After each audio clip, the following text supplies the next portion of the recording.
आज देश के दूसरे राष्ट्रपति और तथाकथित दार्शनिक डॉक्टर सर्वपल्ली राधाकृष्णन का जन्मदिन है। हर साल ये दिन शिक्षक दिवस के रूप में मनाया जाता है। लेकिन क्या आप डॉक्टर सर्वपल्ली राधाकृष्णन की सच्चाई जानते हैं? क्या आप जानते हैं कि कैसे उन्होंने अपने ही छात्र की थीसिस चुराकर अपने नाम से प्रकाशित करा ली थी? सर्वपल्ली राधाकृष्णन जिस किताब से मशहूर हुए वो है 1923 में प्रकाशित उनकी पुस्तक भारतीय दर्शन। लेकिन विवाद ये है कि इस किताब को सर्वपल्ली राधाकृष्णन ने लिखा ही नहीं था।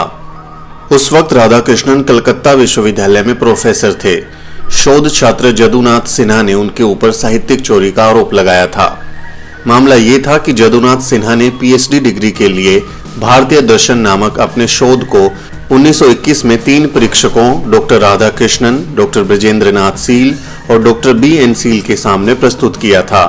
इसके बाद वो अपनी पीएचडी डिग्री का इंतजार करने लगे, लेकिन राधाकृष्णन ने उनकी थीसिस पास करने में 2 साल का वक्त लगा दिया और इसी बीच डॉक्टर राधाकृष्णन ने आनन फानन में लंदन से इस पीएचडी को पुस्तक के रूप में अपने नाम से प्रकाशित करा लिया।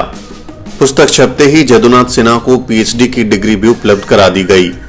लेकिन किताब जैसे ही बाजार में आई, जदुनाथ सिन्हा हैरान रह गए। वो अपने आप को ठगा महसूस करने लगे, क्योंकि राधाकृष्णन की किताब उनकी पीएचडी की हूबहू कॉपी थी।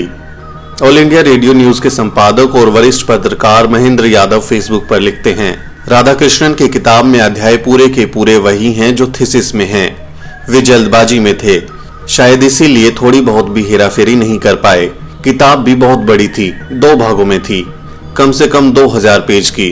इतनी जल्दी वे बदलाव नहीं कर पाए, अन्यथा समय होता तो वो कुछ ना कुछ हेराफेरी कर ही लेते।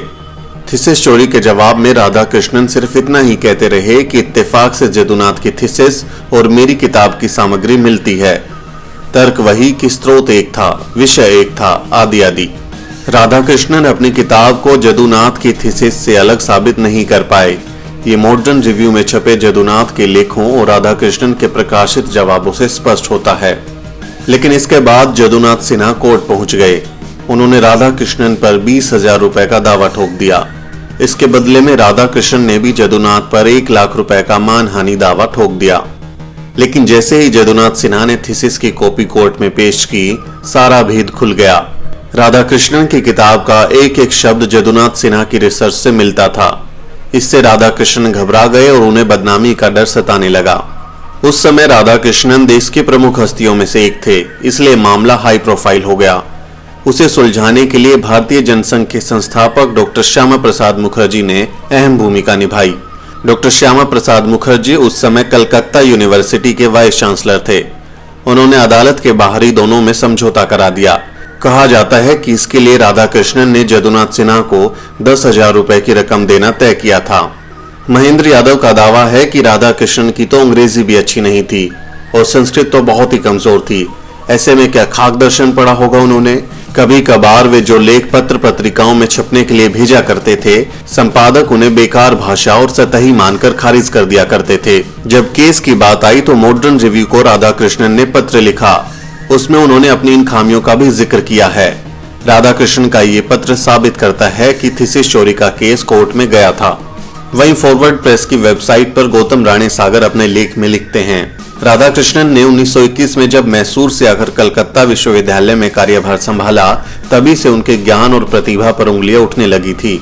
उनकी प्रतिगामी सोच स्टूडेंट्स को पसंद नहीं आती थी। अंग्रेजी और बांग्ला भाषाओं पर इनकी ढीली पकड़ के चलते उन्हें छात्र छात्राओं के बीच शर्मिंदा होना पड़ता था।